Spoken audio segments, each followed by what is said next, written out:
నమస్కారం. లక్ష్మి చెప్పే కథలకు స్వాగతం. వీణులతో వీక్షించటానికి సిద్ధం కండి. ప్రియ సఖులు, ఇప్పుడు మనం ప్రముఖ సీనియర్ రచయిత శ్రీ ద్విభాష రాజేశ్వరరావు గారు రచించిన రష్యాలో రెండో కృష్ణుడు ధారావాహికం నుండి 4వ భాగం వినేద్దామండి. దామోదర్ గుర్తుకు రాగానే మనసు గతంలోకి తొంగి చూసింది. అప్పటికి తన వయసు సుమారు 10-11 సంవత్సరాలు. శ్రీమంతుల ఇంట్లో పుట్టింది.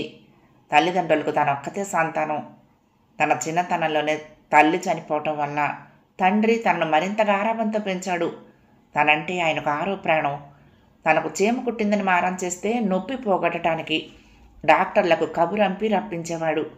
బాల్యంలో అలా పెరిగింది తాను. ఆ ఇంట్లో తమతో పాటు దామోదరం అతని తల్లి ఉండేవారు. దామోదరానికి అప్పటికి సుమారు 14 ఏళ్ల వయసు. అతడి తల్లి 35 ఏళ్ల మనిషి అయినా వయసు తెలియకుండా కొందనపు బొమ్మల పసిమి ఛాయతో మెరిసిపోతూ ఉండేది. వాళ్ళిద్దరూ తమకు దూరపు బంధువులు అవుతారని, వారికి ఎవరూ ఆసరా లేకపోవడంతో తమ ఇంట్లోనే ఉంటున్నారని తండ్రి చెప్పేవాడు. ఆయనకు దామోదరం అంటే ఇష్టం ఉన్నా అతడి ఆకతాయితనము, అల్లరి, వయసుకు మించిన ముది మాటలు ఇలాంటి అతడి లక్షణాలు నచ్చేవి కావు. అందుకని ప్రతిరోజు ఏదో ఒక సమయంలో దామోదరాన్ని తిడుతూనే ఉండేవాడు. దామోదరం తన తండ్రి తిడుతున్నంతసేపు తల వంచేసి ఆయన ఇల్లు వదిలి బయటకు వెళ్ళాక విజృంభించేవాడు. ఇంట్లో పనిచేసే నౌకర్ల మీద, దాసీల మీద విరుచుకుపడేవాడు. అందువల్ల వాళ్ళు కూడా దామోదరాన్ని లక్ష్య పెట్టేవారు కాదు.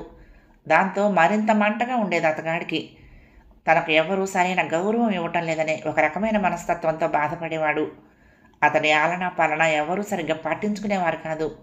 అతడి ఆకతాయితనానికి విసిగి అతని తల్లి కూడా 24 గంటలు మందలిస్తూనే ఉండేది. తాను ఒంటరిగా ఉన్నప్పుడు తన దగ్గరకు వచ్చి ఏవేవో ఆటలు ఆడించేవాడు. ఆటలో ఓడిపోతే మాత్రం తనను కొట్టి పారిపోయేవాడు. మళ్ళీ ఓ అరగంట తర్వాత దగ్గరకు వచ్చి అనేక రకాలుగా ప్రశ్నిస్తూ ఉండేవాడు. నీకింత మంచి బట్టలు ఉన్నాయి కదా, మరి నాకెందుకు కుట్టించడం లేదు నాన్న? నువ్వు నాన్న వెండి కంచాల్లో తింటారు కదా, మరి నాకు మామూలు స్టీల్ కంచాల్లో పెడతాను. నీకు అన్ని రకాల బొమ్మలు ఉన్నాయి కదా, మరి నాన్న నాకెందుకు కొనడు? ఇలా పలు రకాల ప్రశ్నలు వేసి అనుమానాలు వ్యక్తం చేసేవాడు. అలా ప్రశ్నించేటప్పుడు అతడి కళ్ళ వెనక ఎంతో కోపం ఉండేది. అతడి గొంతులో ఎంతో కసి అసూయ ధ్వనించేవి. నేను మా నాన్న కూతుర్ని, అందుకని నాకు బొమ్మలు కొంటాడు అని బదులు చెప్పేది తాను. నేను మీ నాన్న కొడుకునే. కాదు, ఎవరు చెప్పారు నీకు? మా అమ్మ చెప్పింది. ఏమో బాబు, నాకు తెలీదు అంటూ తను బదులు చెప్పేది.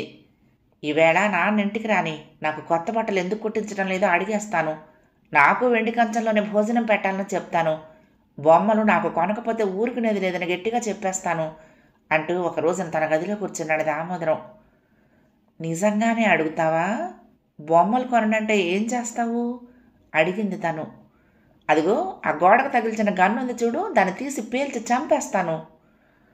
ఈ సంభాషణ జరుగుతూ ఉండగా బంగళా ముందు కారాగిన శబ్దం వినపడటం, తన తండ్రి ఎవరితోనో మాట్లాడుతూ లోనికి రావటం, దామోదరం భయంగా లేచి నిలబడి తన గదిలో నుండి ఒక్క ఉదుటిన బయటికి పారిపోవటం వరుసగా జరిగాయి. తండ్రి లేనప్పుడు ఎంత ధీమాగా కబుర్లు చెప్పేవాడో, తండ్రి నీడ పడితే అంత భయంగా మసలేవాడు దామోదరం. అటువంటి పరిస్థితుల్లో ఒకనాడు అతి భయంకరమైన సంఘటన ఒకటి జరిగింది. ఆ రోజు రాత్రి సుమారు 10 గంటలైంది. తాను చదువు ముగించి నిద్రపోదామని మేడమెట్లెక్కి తన గది వంకకు నడుస్తుంది. అంతలోనే భయంకరమైన పేలుడు శబ్దం వినిపించింది. దానితో పాటు అరుపు, మూలుగు వినిపించాయి. భయంతో గబగబా తండ్రి గది వంకకు పరిగెత్తింది. అక్కడ ఎదురుగా కనిపించిన దృశ్యం అతి భయంకరమైనది. దామోదరం తల్లి నేల మీద వెల్లికలా పడింది. ఆమె చుట్టూ మడుగుల రక్తం. ఆమెకు 5-6 అడుగుల దూరంలో తండ్రి నిలబడి ఉన్నాడు. అతడి కాళ్ళ దగ్గర గన్ పడింది. తను కెవ్వును అరవబోయింది, కానీ నోటి నుండి అరుపు బయటికి రాలేదు. అంతలోనే పరిగెత్తుకుంటూ దామోదరం వచ్చాడు. ఆ వెనకే నౌకర్లు. దామోదరం ఎదుటి దృశ్యం చూసి క్షణకాలం నోట మాట రాక అలాగే నిలబడిపోయాడు. తర్వాత అమ్మా అంటూ గట్టిగా కేకపెట్టి గొల్లున ఏడవడం ఆరంభించాడు. ఆ తర్వాత ఏడుస్తూ అక్కడి నుండి పారిపోయాడు. తనకు కళ్ళు తిరుగుతున్నట్లు, కడుపులో దేవుతున్నట్లు అనిపించింది. నేల మీద కుప్పలా కూలిపోయింది. మరి ఒంటి మీద స్పృహ రాలేదు. తెలివి వచ్చేసరికి మర్నాడు సాయంకాలం 6 గంటలైంది. కళ్ళు విప్పేసరికి డాక్టర్లు తన చుట్టూ ఉన్నారు. తనకు పూర్తి ఆరోగ్యం చేకూరటానికి 4-5 రోజులు పట్టింది. అప్పుడే తెలిసింది ఆ వేళ రాత్రి ఇంట్లో నుంచి ఏడుస్తూ పారిపోయిన దామోదరం మరి ఇంటికి రాలేదని, ఏమైపోయాడో తెలియలేదని. అంతే, అదే దామోదరాన్ని ఆఖరిసారిగా చూడటం. ఆ సంఘటన జరిగిన 5 ఏళ్ల తర్వాత తండ్రి పేరున ఒక ఉత్తరం వచ్చింది. అది దామోదరం రాసింది. అందులోని విషయం చదివి ఆ రోజున ఆకులా వణికిపోయింది తను. నా తల్లిని అన్యాయంగా చంపేసినందుకు గాను, నీ కూతుర్ని చంపి నా కసి తీర్చుకుంటాను, నీకు బతికుండగానే నరకం సృష్టిస్తాను అంటూ కసితో ఏమేమో రాసింది ఆ ఉత్తరంలో. ఆ ఉత్తరం ఎక్కడి నుండి రాసిందో, ఎక్కడ పోస్ట్ అయిందో ఏమీ తెలియలేదు. దామోదరాన్ని గురించిన వివరాలు తెలుసుకోవడానికి ఎంతో ప్రయత్నించింది కానీ సాధ్యం కాలేదు. కొంతకాలం పాటు తన చుట్టూ సెక్యూరిటీ ఉండేలా చూసుకుంది. కానీ కాలక్రమేణా ఆ విషయాన్నే మర్చిపోయింది. ఆ ఉత్తరం సంఘటన జరిగి సుమారు 6 ఏళ్లు దాటిపోతుంది. దామోదరాన్ని కలుసుకుని అతడికి జరిగిన సంఘటనలన్నీ వివరంగా తెలియచెప్పాలనుకుంది.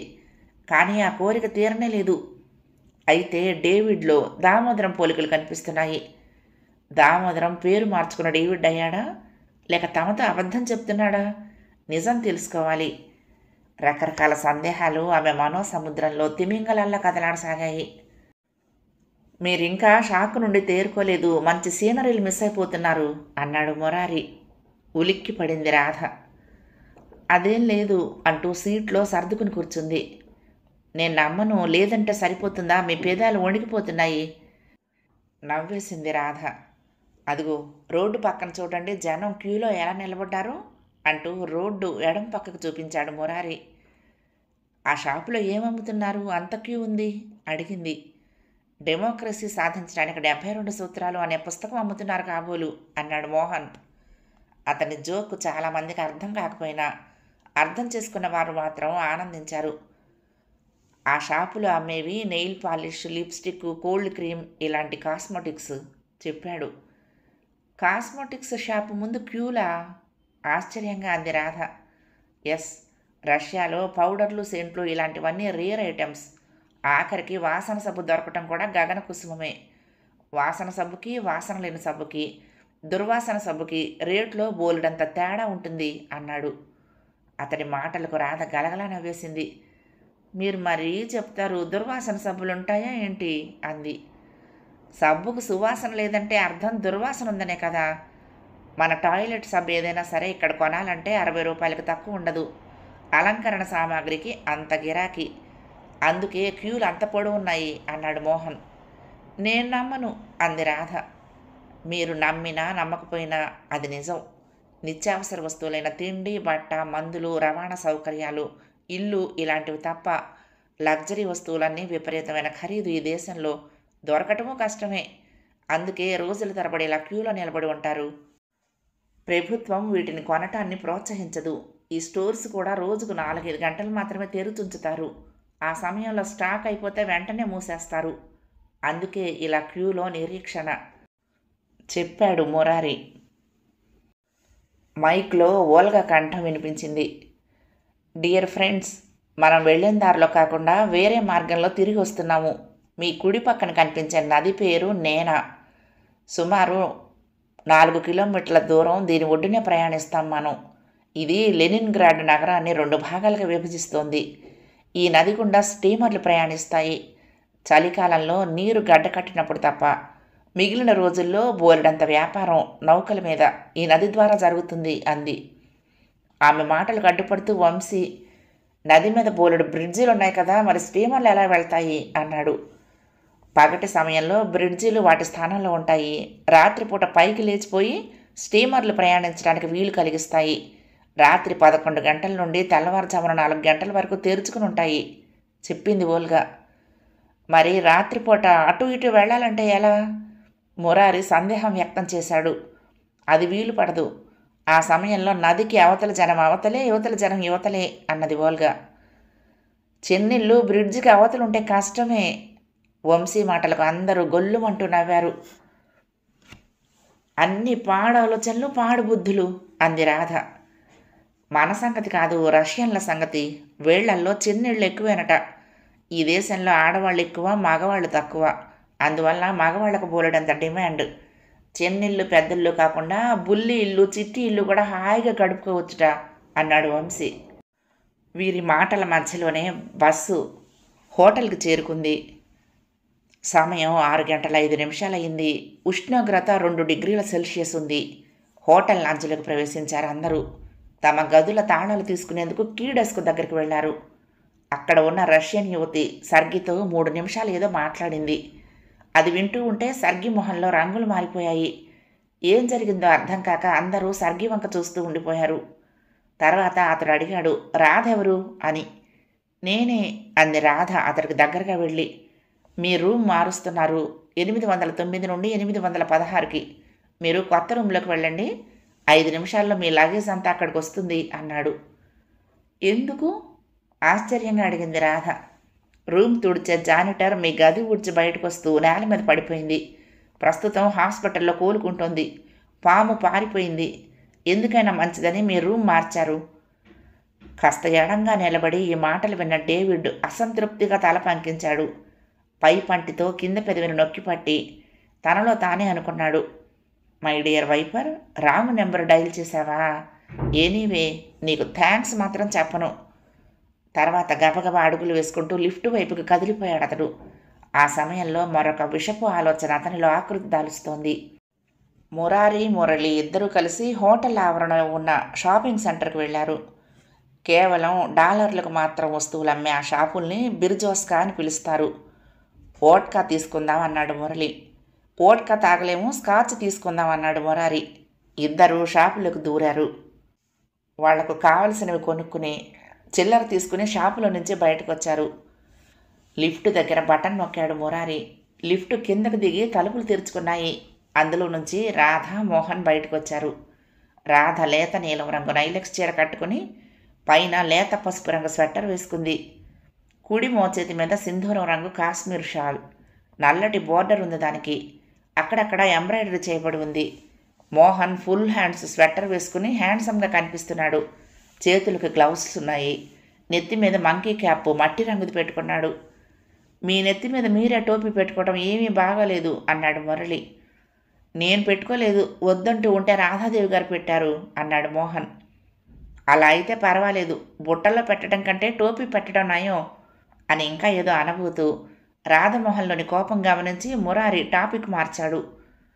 మీరిద్దరూ ఆర్కిటిక్ రీజన్కి వెళ్తున్నారా లేక డిన్నర్కి వెళ్తున్నారా అడిగాడు. డిన్నర్కి చెప్పి ఇద్దరు డైనింగ్ హాల్లోకి వెళ్ళారు. వంశీ అప్పుడే డిన్నర్ తీసుకుంటున్నాడు. ఈ పూట కూడా అన్నం సర్వ్ చేయలేదు అన్నాడు విచారంగా మొహం పెట్టి. రాధకి నవ్వొచ్చింది అతడి తిండి చూస్తే. మనం వెళ్లే వరకు అలాంటి ఆశలు ఏమీ పెట్టుకోకండి, నెల్లూరు వెళ్ళిన తర్వాత హాయిగా మొలకొలుకులు తిందురు కానీ అంది. అంతవరకు అవసరం లేదు, తాష్కెంట్లో రైస్ సర్వ్ చేస్తారట అన్నాడు. ఇప్పుడు ఏం తక్కువైందని? 15 రోజులు అన్నం చపాతీలు మర్చిపోలేరా అంది. లేకనే కదా ఈ బాధ అంతా. ఎన్ని రొట్టెలు తిన్నా అన్నానికి సాటి వస్తుందా? ఎన్ని పళ్ళు తిన్నా మన చపాతీల్లా కడుపు నిండుతుందా అన్నాడు. అంటే వీళ్ళు తినేది గడ్డి అంతేనా అంది. కూర్చోండి, మీరు తిందురు గాని అన్నాడు వంశీ నవ్వేస్తూ. అతని పక్క సీట్లో కూర్చుంది రాధ. అవతలి వైపున మోహన్ కూర్చున్నాడు. రాధ డిన్నర్ తింటూ ఉంటే మోహన్ ద్రాక్ష పళ్ళు తిని జ్యూస్ తాగాడు. వంశీ సీసాలో నుంచి ఆవకాయ తీసి రాధ ప్లేట్లో వేశాడు. ఇవిగో పొటాటో కట్లెట్స్ ఉన్నాయి కదా, వాటిల్లో ఆవకాయ నంచుకొని తినండి, రుచిగా ఉంటుంది అన్నాడు. కట్లెట్స్తో ఆవకాయ కాంబినేషన్ ఏమిటి మహాశయ అంది రాధ. ముందు తిని ఆ తర్వాత మాట్లాడండి అన్నాడు వంశీ. తిన్నాక మాట్లాడగలరో లేదో అంటూ అనుమానం వ్యక్తం చేశాడు మోహన్. భలేవారే మీరు అలా మాట్లాడితే రాధగారు హడలిపోతారు. ఇది బెస్ట్ కాంబినేషన్. నేను ఇంకా ఈ 2 పూటల్లోనూ బోలెడని కాంబినేషన్స్ కనిపెట్టాను అన్నాడు వంశీ. బ్రెడ్ స్లైసెస్కి వెన్నతో పాటు పల్చగా గోంగూర పచ్చడి రాయాలి, కట్లెట్స్తో ఆవకాయ నంచుకోవాలి, మష్రూమ్ సూప్లో నిమ్మకాయ కారం నంచుకొని తాగాలి, దోసకాయ ముక్కలకి దోరగా మాగాయ పచ్చడి అంటిస్తే బాగుంటుంది, వెజిటబుల్ సూప్ చప్పరిస్తూ దబ్బకాయ పొక్కించిన పచ్చడి నాలికి రాసుకోవాలి. నా ప్రయోగాలన్నీ నిజం, కావాలంటే మీరు ప్రయత్నించి చూడండి అన్నాడు. రాధ పడి నవ్వేసింది. నవ్వుతో పాటు కంట నీరు తిరిగింది ఆమెకు. నవ్వినా ఏడ్చినా కన్నీళ్లే వస్తాయి మీకు అన్నాడు మోహన్. ఏమీ లేదు, పొలం మారింది అంతే అంది రాధ రుమాలతో కళ్ళొత్తుకుంటూ. మీకు ప్రియమైన వాళ్ళెవరో మిమ్మల్ని తలుచుకుంటున్నారు కదూ అన్నాడు వంశీ. మీకు ప్రియమైన వాళ్ళు కాదు, మిమ్మల్ని ప్రేమించేవాళ్ళు మిమ్మల్ని తలుచుకుంటున్నారు అన్నాడు మోహన్. రాధ చిన్నగా నవ్వేసి టాపిక్ మార్చేసింది.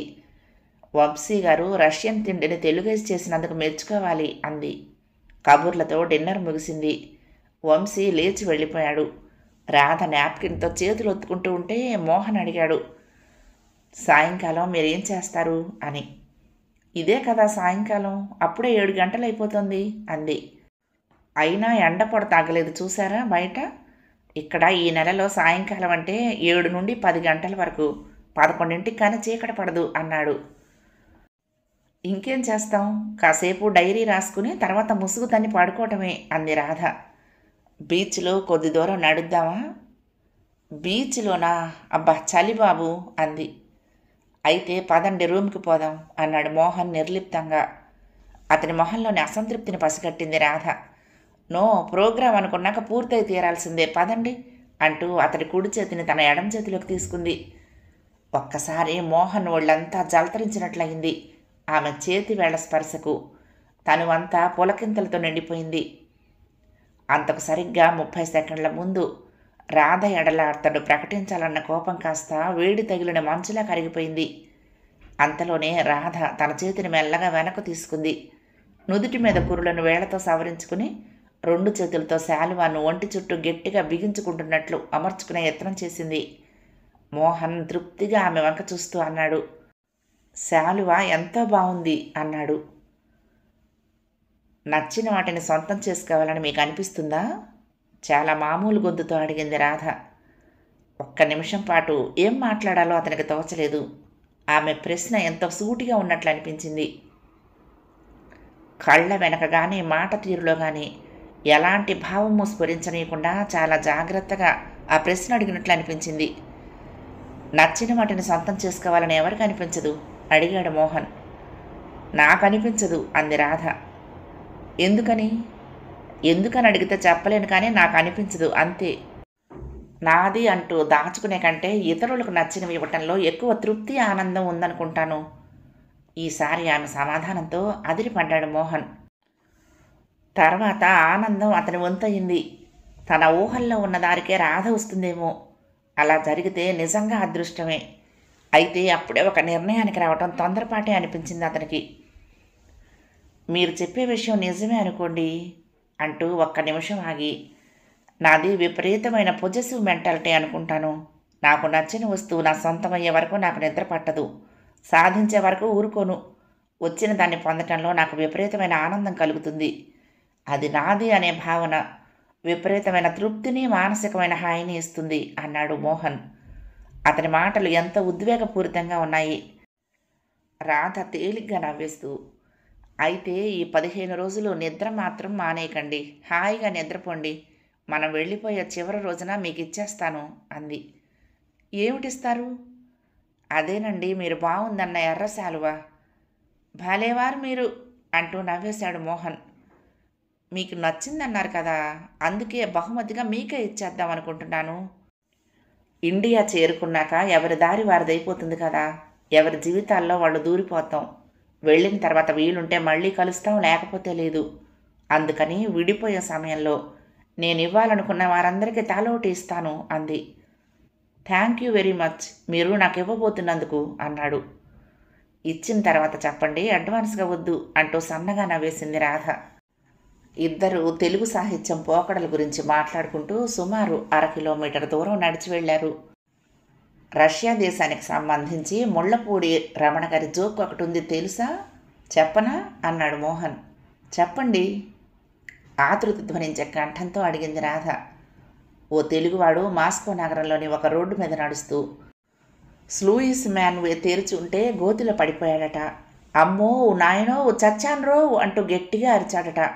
ఆ దారిన వెళ్తున్న 3 రష్యన్ యువకులు పరుగున వచ్చి అతన్ని రక్షించి అందులో నుంచి బయటికి లాగారట. ఆ తెలుగువాడు వారికి థ్యాంక్స్ చెప్పుకున్నాడట. వాళ్ళు 3 అతడి వంక ఆశ్చర్యంగా చూస్తూ, థ్యాంక్స్ సంగతి సరే కానీ మీకు మా 3 పేర్లు ఎలా తెలిసాయి అని అడిగారట. మోహన్ చెప్పిన జోకుకి పడి పడి నవ్వింది రాధ. ఆమె సెన్స్ ఆఫ్ హ్యూమర్ని మెచ్చుకున్నాడు మనసులోనే. గుడ్ జోక్ అంది తెరలు తెరలుగా వచ్చే నవ్వును ఆపుకుంటూ. ఎడమ పక్కగా పూల మొక్కలతో అందమైన పార్కు కనిపించింది. తాను రాధతో చెప్పాలనుకున్న విషయం ఎలా ఆరంభించటమా అని మోహన్ కొంతసేపు మనసులోనే రిహార్సల్ వేసుకుని తర్వాత మెల్లగా పిలిచాడు. రాధాదేవి గారు. రాధ అటు ఇటు చూసి తర్వాత వెనక్కు తిరిగింది. ఎవరు? మీరేనా నన్ను పిలిచింది? నేనేనండి. ఎందుకు బాబు ఆ మన్ననలు? అడిగింది. రాధ, ఒక ముఖ్యమైన విషయం మీతో మాట్లాడాలనుకుంటున్నాను. ఏమిటది? అంతలోనే మాసిపోయిన గడ్డంతో ముడతలు పడిన ముఖంతో నలిగిపోయిన సూట్లో ఉన్న ఒక ముసలివాడు ఇద్దరికీ అడ్డంగా వచ్చి ఫజాయిస్తా ఫజాయిస్తా అంటూ చేతులు ఊపి ఎడం వైపుకు చూడమన్నట్లు సంజ్ఞ చేశాడు. ఇద్దరూ అటువైపు చూశారు. అక్కడ 2 కర్ర కుర్చీలున్నాయి. వాటికి ఎదురుగా ఒక కర్ర పెట్టె, దాని మీద కాగితాలు, పెన్సిళ్ళు, రబ్బరు ఇలాంటి వస్తువులున్నాయి. 4-5 దళసరి అట్టలకు క్లిప్పులు బిగించబడి ఉన్నాయి. కొన్ని అట్టలకు ఏవో బొమ్మలు క్లిప్పులతో తగిలించున్నాయి. ఇద్దరూ అటువైపుకు వెళ్ళారు. అవన్నీ పెన్సిల్ చిత్రాలు, చక్కని అందమైన స్కెచ్లు. ముసలతను పెన్సిల్ చేత పట్టుకుని ఇరువురి ముఖాల వంక చిరునవ్వుతో చూస్తూ ఫోటో ఫోటో అన్నాడు. మోహన్కి విషయం అర్థమైంది. బొమ్మలు గీస్తానంటున్నాడు చెప్పాడు. ఉత్తినే గీస్తాడా? ఏమో, ఎంత తీసుకుంటాడు అన్నాడు మోహన్. అడగండి, ముందుగా తెలుసుకుంటే మంచిది. గీయటం పూర్తయిన తర్వాత ఎక్కువ డబ్బులు కావాలని అల్లరి పెడితే కష్టం కదా అంది. మోహన్ ఎంత ప్రయత్నించినా అతనేం చెప్తున్నాడో ముసలతనకు అర్థం కాలేదు. అతను బొమ్మ వేయటం ప్రారంభించాడు. సరిగ్గా 6 నిమిషాలకల్లా బొమ్మ గీయటం ముగించాడు. అట్ట నుండి డ్రాయింగ్ షీట్ వేరు చేశాడు. జాగ్రత్తగా తీసుకొచ్చి మోహన్కి అందించాడు. దానిలో గీసిన బొమ్మను చూడగానే తుళ్ళిపడ్డాడు. రాధ ఆ స్కెచ్ని చూసి ఏమంటుందో అన్నట్లు ఆమె ముఖంలోని భావాలు గమనించాలన్నట్లుగా చూశాడు. రాధ ఆ స్కెచ్ను చూసి చూడనట్లుగా గమనించి కుర్చీలో నుండి లేచిపోయింది. తనకు రాధకు బస్ట్ వరకు చిత్రిస్తూ గీసిన బొమ్మ అది. అచ్చం పెళ్లి ఫోటోలా ఉంది. 6 నిమిషాల సమయంలో అంత చక్కగా గీయటం రియల్లీ గ్రేట్ అనిపించింది మోహన్కి. తమ ఇద్దరి బొమ్మలు విడివిడిగా గీస్తాడనుకున్నాడు, కానీ ఇలా కలిసి జంటలా గీస్తాడని మాత్రం అనుకోలేదు. అంతలోనే అతని ఆలోచనకు అతనికే నవ్వొచ్చింది. దేశం కాని దేశం, ప్రదేశం కాని ప్రదేశం, భాష కాని భాష. తామిద్దరూ అతడి కంటికి భార్యాభర్తల్లా కనిపించుంటారు. నిజానికి మేడ్ ఫర్ ఈచ్ అదర్లా ఉన్నారు. అందుకే అలా గీశారు. అతడి తప్పు మాత్రమే ఉంది. ఈ ఆలోచన మనసులోకి రాగానే కించిత్తు గర్వం లాంటిది కలిగింది మోహన్కి. హౌ మచ్ అంటూ జేబులో నుంచి పర్స్ తీశాడు. రూబుల్ రూబుల్ అంటూ ముసలాడు 1 వేలు చూపించాడు. 1 రూబుల్ నోటు అతనికి అందించాడు. అంతలోనే బొమ్మ కింద అతడు రాసిన రష్యన్ మాటలకు అర్థం తెలుసుకోవాలనిపించింది. ఆ మాటలు చూపిస్తూ చేతులు ఊపుతూ ఆ మాటలకు అర్థమేమిటి అన్నట్లు సంజ్ఞ చేశాడు. రష్యన్ భాషలో ఆ మాటలు మళ్ళీ మళ్ళీ చదివాడు తప్ప ఇంగ్లీష్లో అర్థం వివరించలేకపోయాడు ఆ ముసలతను. ఇక లాభం లేదని షీటు రోళ్ల కర్రలా చుట్టబెట్టి రాధ దగ్గరకు వచ్చాడు. ముసలాడు మనిద్దరిని ఒకే షీట్లో ఇలా ఇరికించి గీస్తాడని అనుకోలేదు అన్నాడు. అతడు గీస్తే మధ్యన మీరెందుకు సారీ చెప్పటం అంది రాధ. 1 నిమిషం పాటు ఏం సమాధానం చెప్పాలో తోచక తలగీక్కున్నాడు. అది కాదు రాధ అంటూ ఏదో మాట్లాడబోయాడు. రాధ అతని వంక చూడకుండా షీట్లోని బొమ్మ వంక తదేకంగా చూస్తూ చాలా బాగా గీశాడు కదూ అంది. ఆ మాటలు వ్యంగ్యంగా అంటుందో, కోపంగా పలుకుతుందో, లేక సిన్సియర్గా చెప్తుందో అర్థం కాలేదు మోహన్కి. అందుకే ఆమె భావ ప్రకటనకు సమాధానం చెప్పకుండా మౌనంగా ఉండిపోయాడు. రాధ డ్రాయింగ్ షీటు అతనికి అందించింది. మోహన్ మౌనంగా అందుకున్నాడు దాన్ని. సుమారు 20 నిమిషాల క్రితం తన మనసులోకి వచ్చిన విషయాన్ని, తాను చెప్పాలని ఆరంభించిన దాన్ని ఇప్పుడు చెప్పదలుచుకోలేదు. కాస్త ఆగి మరొక రోజున చెప్పాలనుకున్నాడు.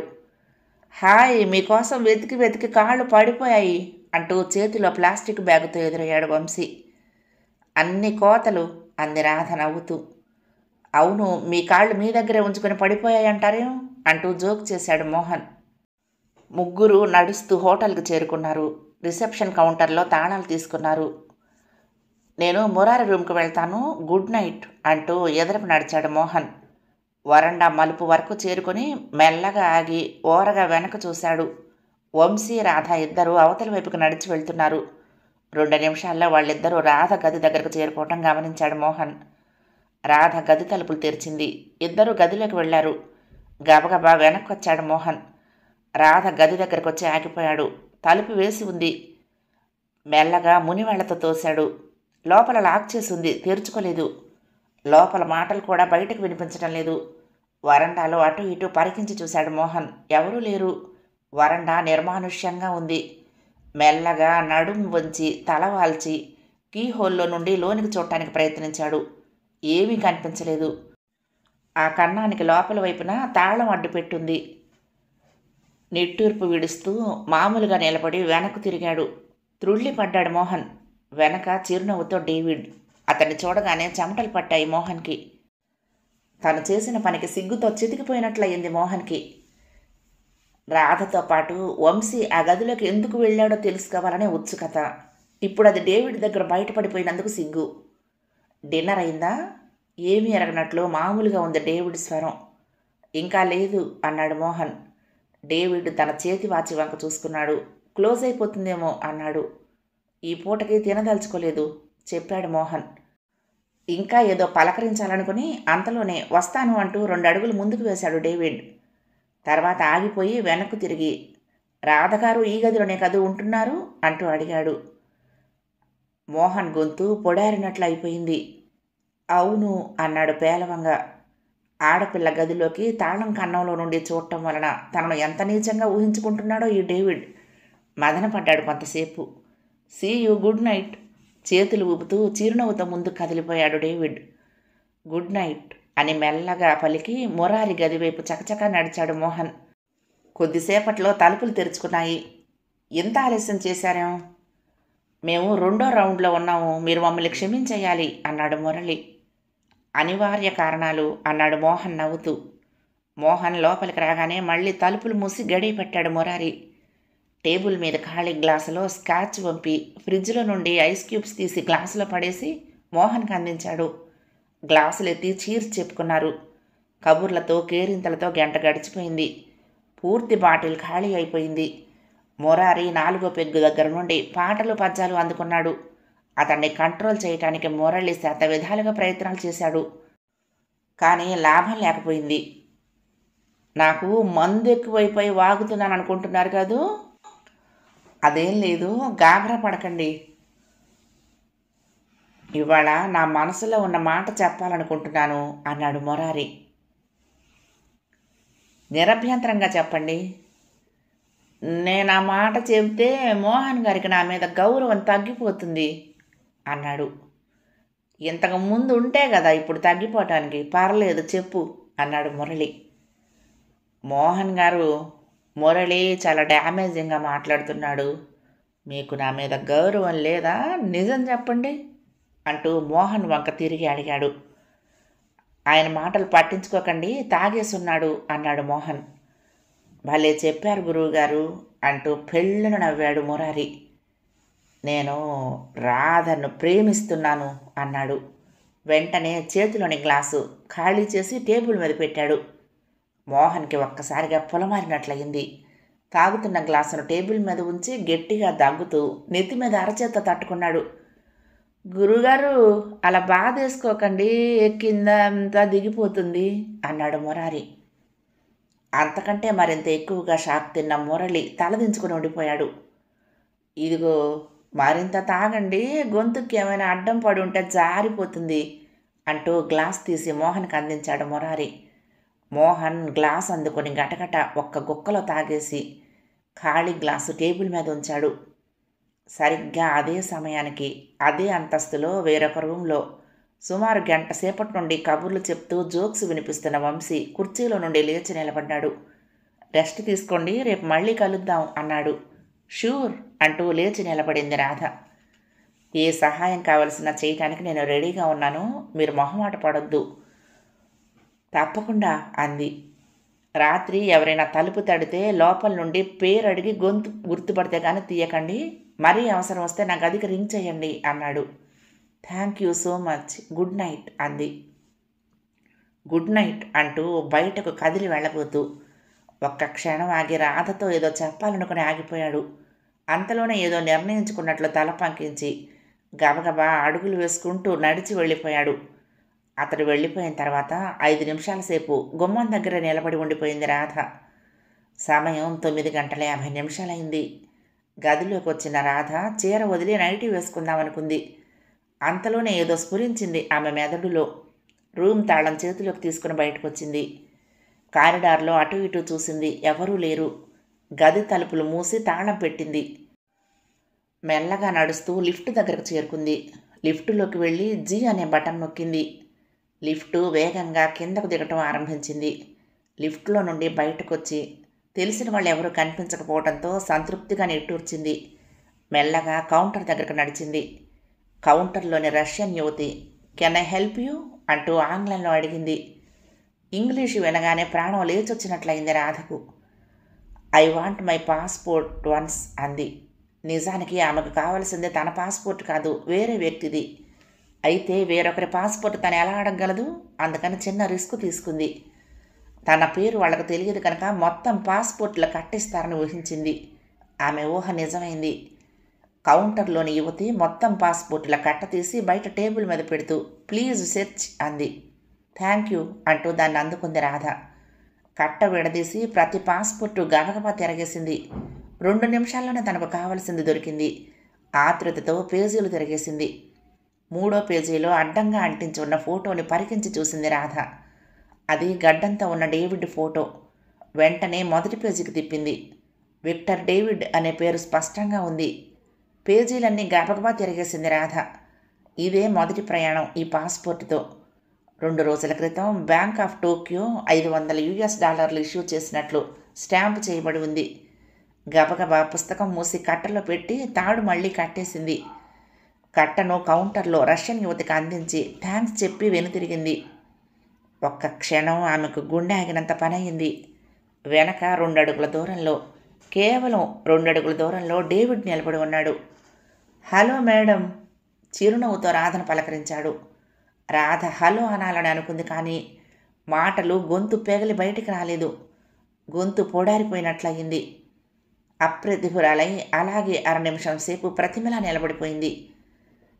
కీ ప్లీజ్, రూమ్ నెంబర్ 884 అంటూ కోటు జేబులో నుంచి రూమ్ కార్డు తీసి రిసెప్షనిస్ట్కు చూపించాడు డేవిడ్. ఆమె తాళం చెవి అతడికి అందించింది.